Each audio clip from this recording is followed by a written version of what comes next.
아이고, 오셨습니까? 오늘도 정겨운 혹보감 이야기 한술 떠가시지요. 구독, 좋아요 꼭 눌러주시면 더 따뜻한 이야기로 보답드리겠습니다. 이야기 출발! 그날 밤 김진사의 장례식장에서 벌어진 충격적인 장면이었습니다. 온 마을 양반들이 모여 50세에 세상을 떠난 김진사를 애도하고 있었는데 갑자기 허름한 농부 복장의 할아버지가 관 앞에 무릎을 꿇었습니다. 그리고 이렇게 말했습니다. 진사님, 제가 말씀드린 그 방법들을 조금이라도 하셨다면 지금 여기 누워 계시지 않으셨을 텐데. 모든 사람들이 경악했습니다. 그 할아버지는 바로 마을에서 100세까지 살며 전설이 된 농부 득삼이었습니다. 양반들은 분노했지만 곧 소름 끼치는 사실을 깨달았습니다. 그 할아버지의 말이 맞았다는 것을. 과연 그 할아버지는 무엇을 알고 있었을까요? 양반들이 50세에 죽어갔는데 농부는 어떻게 100세까지 살 수 있었을까요? 지금부터 그 충격적인 진실이 밝혀집니다. 옛날 옛적 조선 명종 때의 이야기입니다. 경기도 한 마을에 기이한 일이 벌어지고 있었습니다.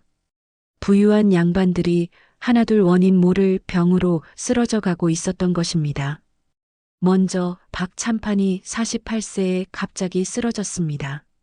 아침에 일어나다가 어지러움을 느끼더니 그대로 중풍으로 반신불수가 되었습니다. 이어서 김대감, 49세의 만성 소화불량과 극심한 피로감으로 몸져 눕더니 3개월 만에 숨졌습니다. 정형감은 47세의 심장이 갑자기 멎었고 최판관은 46세의 원인 불명의 열병으로 세상을 떠났습니다. 마을 사람들은 공포에 떨었습니다. 무슨 저주라도 내린 건가? 양반님들이 왜 이렇게 하나씩 돌아가시는 거야? 혹시 전염병인가? 우리도 위험한 건 아닌가? 그런데 한 가지 이상한 점이 있었습니다. 가난한 농민들은 아무도 병에 걸리지 않았던 것입니다. 특히 마을에서 가장 나이 많은 득삼 할아버지는 이미 100세가 훨씬 넘었는데도 매일 산에 나물 캐러 다닐 정도로 건강했습니다. 김진사. 마을에서 가장 부유했던 김진사는 45세였습니다. 다른 양반들이 하나씩 죽어가는 모습을 보며 극도의 공포에 빠져 있었습니다. 아이고, 나도 곧 죽는 건 아닌가? 이 나이가 되니 몸이 예전 같지 않네. 김진사는 한양에서 가장 유명한 의원들을 불러다가 진료를 받았습니다. 값비싼 인삼과 녹용, 웅담을 달고 살았습니다. 하지만 몸은 날로 약해져만 갔습니다. 어느 날 늙은 하인이 조심스럽게 말을 꺼냈습니다. 날이 마을의 득삼 할아버지라고 계십니다. 벌써 100세가 넘으셨는데도 청년처럼 건강하세요. 한번 여쭤보시는 게 어떨까요? 김진사는 처음에 코웃음을 쳤습니다.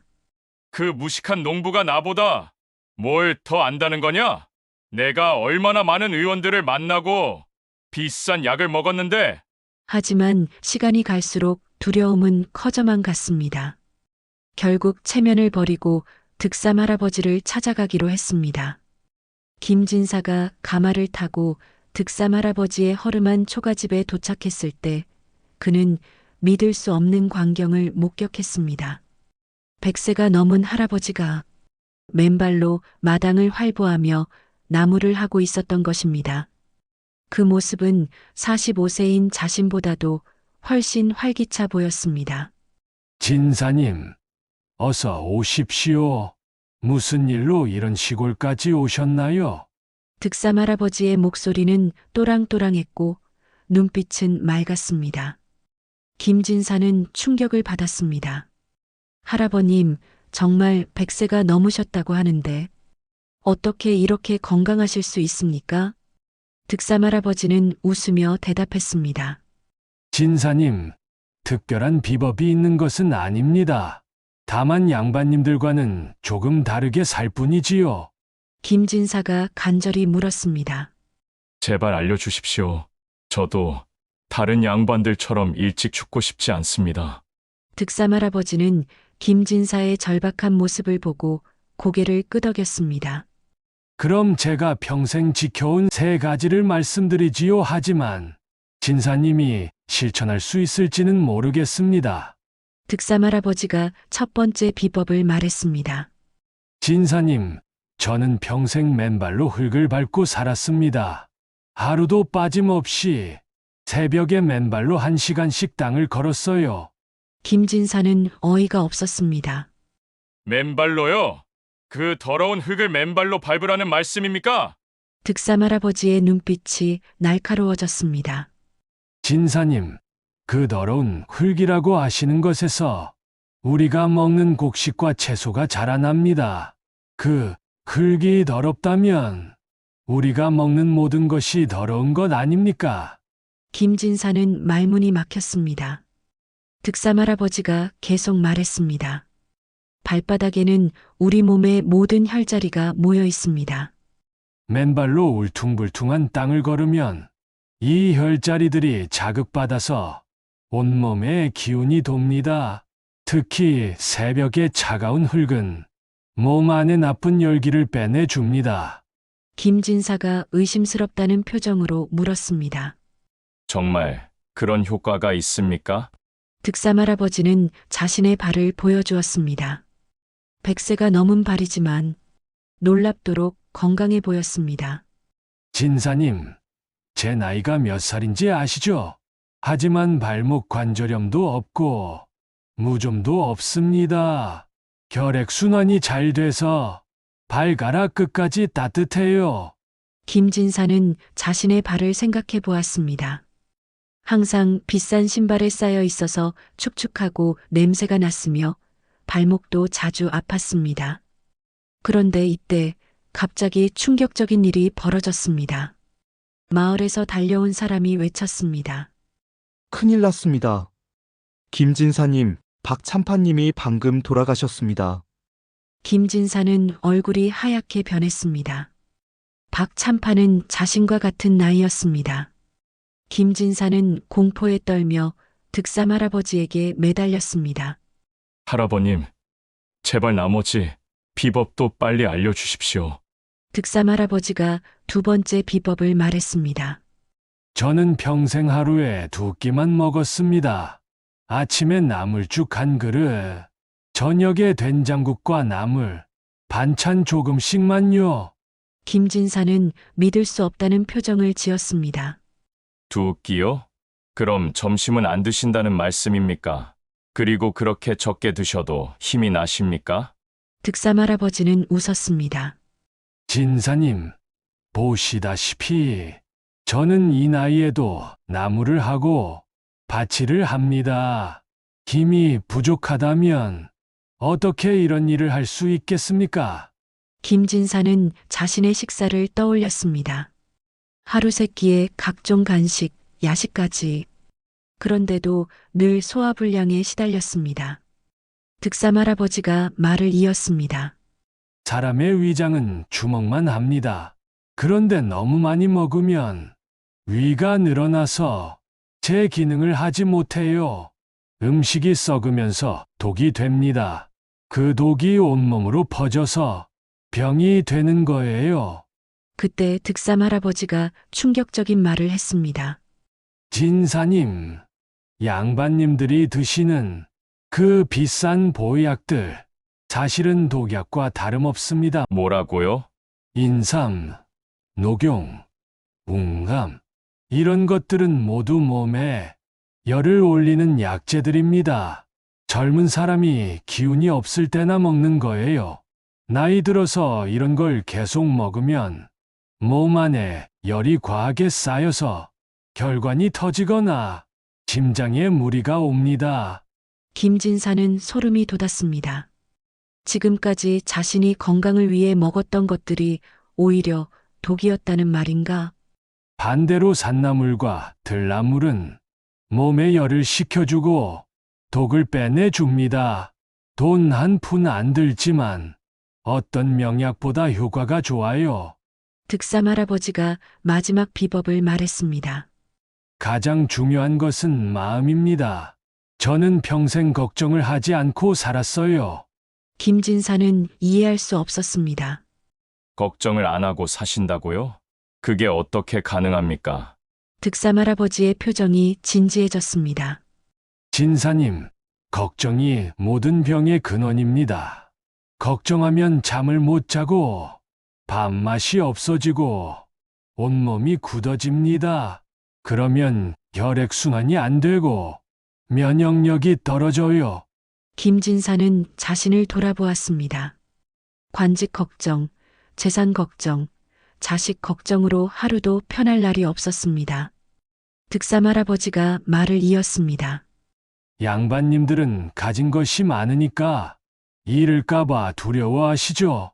저는 가진 것이 별로 없으니까 잃을 것도 없어요. 오늘 하루 건강하게 살면 그것만으로도 감사한 거예요. 그때였습니다. 또 다른 소식이 날아들었습니다. 큰일입니다. 이 좌랑님도 방금 숨지셨습니다. 김진사는 공포에 떨었습니다. 이제 자신의 차례인 것 같았습니다. 김진사는 득삼 할아버지의 비법을 실천해 보기로 했습니다. 하지만 현실은 만만치 않았습니다. 먼저 맨발로 땅을 밟으려 했지만 평생 부드러운 신발만 신고 살던 발은 거친 흙을 견딜 수 없었습니다. 아야! 이게 무슨 고생이야? 발바닥이 다 까질 것 같네. 하인들도 말렸습니다. 날이 채통에도 맞지 않고 발에 상처라도 나면 어쩌시렵니까? 김진사는 며칠 만에 포기했습니다. 하루 두 끼 식사도 마찬가지였습니다. 점심시간이 되면 배에서 꼬르륵 소리가 났고 가족들이 차려놓은 맛있는 음식을 거부하기 어려웠습니다. 날이 몸이 약하신데 어떻게 이렇게 적게 드실 수 있으시겠어요? 결국 일주일 만에 원래대로 돌아갔습니다. 가장 어려운 것은 걱정을 하지 않는 것이었습니다. 관청에서 밀려날까봐, 재산이 줄어들까봐, 자식이 과거에 떨어질까봐, 온갖 걱정이 머릿속을 떠나지 않았습니다. 김진사는 결국 절망했습니다. 역시 양반과 농부는 다르다. 나는 저렇게 살 수가 없어. 그리고 그는 다시 예전의 생활로 돌아갔습니다. 6개월이 지났습니다. 김진사의 건강은 더욱 악화되었습니다. 매일 밤 식은땀을 흘리며 잠을 설쳤고 소화불량으로 고생했습니다. 손발이 자주 저리고 어지러웠습니다. 반면 득삼 할아버지는 여전히 건강했습니다. 100세가 넘었는데도 매일 산에 올라가 나무를 캐고 밭일을 하며 활기차게 살았습니다. 마을 사람들이 수군거렸습니다. 김진사님도 이제 얼마 안 남은 것 같네. 그래도 득삼 할아버지 말씀을 들었는데 왜 실천을 안 하셨을까? 체면 때문에 못하신 거 아닐까? 양반이 맨발로 흙을 밟는다는 게. 그런데 어느 날 밤 김진사에게 결정적인 순간이 찾아왔습니다. 김진사가 잠자리에서 갑자기 가슴이 조여오는 고통을 느꼈습니다. 숨이 가빠지고 식은땀이 흘렀습니다. 이제 정말 나도 죽는구나. 그 순간 득삼 할아버지의 말이 떠올랐습니다. 체면보다 목숨이 소중하지 않은가? 김진사는 침상에서 일어나 맨발로 마당에 나갔습니다. 차가운 흙을 발바닥으로 느끼는 순간 이상하게 마음이 편해졌습니다. 그날부터 김진사는 정말로 바뀌기 시작했습니다. 새벽마다 몰래 맨발로 마당을 걸었습니다. 처음에는 아팠지만 점차 익숙해졌고 발바닥을 통해 전해지는 땅의 기운을 느낄 수 있었습니다. 하루 두 끼 식사도 실천했습니다. 가족들의 걱정에도 불구하고 점심을 거르기 시작했습니다. 놀랍게도 몸이 가벼워지고 머리가 맑아졌습니다. 가장 어려웠던 것은 걱정을 버리는 것이었지만 김진사는 나름대로 방법을 찾았습니다. 걱정이 들 때마다 오늘 하루만 건강하자라고 생각하며 마음을 다스렸습니다. 3개월 후 김진사에게 놀라운 변화가 나타났습니다. 만성 소화불량이 사라졌고 밤에 잠을 푹 잘 수 있게 되었습니다. 어지러움과 손발 저림도 없어졌습니다. 무엇보다 마음이 평안해졌습니다. 예전에는 사소한 일에도 화를 내고 걱정했는데 이제는 여유롭게 웃을 수 있게 되었습니다. 마을 사람들이 놀랐습니다. 김 진사님이 완전히 다른 사람이 되셨네? 얼굴에 생기가 돌고 걸음걸이도 가벼워 보여. 김진사는 득삼 할아버지를 찾아가 깊이 감사 인사를 드렸습니다. 할아버님, 정말 고맙습니다. 할아버님 덕분에 새로운 삶을 얻었습니다. 득삼 할아버지는 흐뭇하게 웃었습니다. 진사님이 마음을 열고 실천하셨기 때문입니다.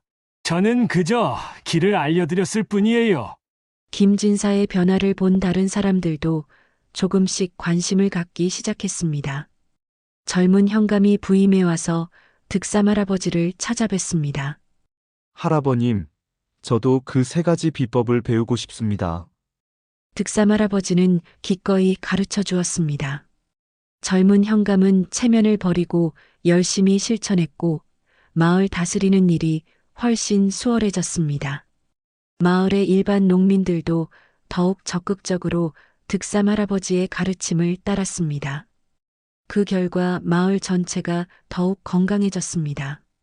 하지만 여전히 옛날 방식을 고집하는 양반들도 있었습니다. 그들은 하나둘 병들어갔고 젊은 나이에 세상을 떠났습니다. 그리고 마침내 그날이 왔습니다. 여전히 옛날 방식을 고집하던 양반 중 하나가 50세의 나이로 세상을 떠난 것입니다. 바로 새로 이사온 최 판서였습니다. 장례식 날 밤 온 마을 양반들이 모였습니다. 그들은 득삼 할아버지를 곱지 않은 시선으로 바라봤습니다. 저 농부 때문에 우리가 체면을 구기고 있다. 양반이 맨발로 다니고 적게 먹는다니 말이 되는가? 그때 득삼 할아버지가 관 앞에 무릎을 꿇었습니다. 최 판서님, 제가 말씀드린 그 방법들을 조금이라도 하셨다면 지금 여기 누워 계시지 않으셨을 텐데 정말 안타깝습니다. 양반들이 분노했습니다. 감히 농부 주제에 양반을 가르치려 드는가? 당장 나가라! 여기는 내가 올 곳이 아니다! 하지만 김진사가 나서서 말했습니다. 여러분, 잠깐만 들어보십시오. 저도 처음에는 믿지 않았습니다. 하지만 실제로 해보니 정말 효과가 있었어요. 김진사는 자신의 변화된 모습을 보여주며 설득했습니다. 보십시오. 전 이제 50세가 다 되어가는데도 전보다 훨씬 건강해졌습니다. 할아버님의 말씀이 맞습니다. 하지만 고집센 양반들은 여전히 받아들이지 못했습니다. 그건 우연일 뿐이다. 우리가 어떻게 천한 농부의 말을 들을 수 있단 말인가? 득삼 할아버지는 슬픈 눈으로 양반들을 바라보며 마지막 말을 했습니다. 여러분, 저는 양반과 농부를 가르치려는 것이 아닙니다. 다만 건강하게 오래 사는 방법을 알려드리고 싶을 뿐입니다. 득삼 할아버지의 목소리에는 깊은 애정이 담겨 있었습니다. 건강 앞에서는 양반도 농부도 없습니다.